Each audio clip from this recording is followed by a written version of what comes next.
बातमी महत्वाची मुंबईतनं वांद्र्यामध्ये गरीबनगर परिसरात बुलडोझर कारवाई आज सुद्धा सुरू आहे। रेल्वे रुळालगतच्या 4 ते 5 मजल्यांच्या अनधिकृत घरांवर बुलडोझर चालणारे अतिक्रमण कारवाई वेळी दगडफेक झालेली होती।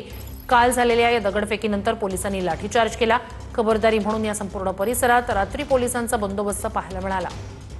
अधिक या सगळ्या संदर्भात जाणून घेऊया आपले प्रतिनिधी गोविंद ठाकूर यांच्याकडनं। गोविंद, दृश्य आपण त्या ठिकाणची पाहतोय। अनधिकृत बांधकामांवरची ही कारवाई होती। आजचा तिसरा दिवस, आणखी किती दिवस ही कारवाई चालेल? तिथली नेमकी परिस्थिती काय?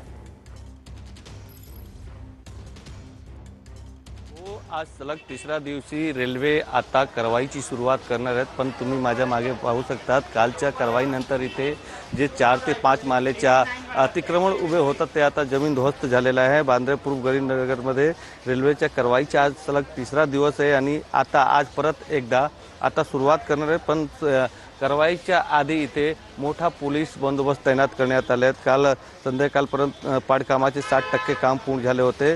उरलेला 40% अतिक्रमण आज जे आहेत त्याच्यावर कारवाई करणार आहेत। पोलिसांनी काल जेव्हा कारवाई झाला होता तेव्हा पोलिसांवर दगडफेक झाली होती। स्थिती तणावपूर्ण बनली होती, मात्र पोलिसांनी संयम राखत परिस्थिती काल नियंत्रणात आणली।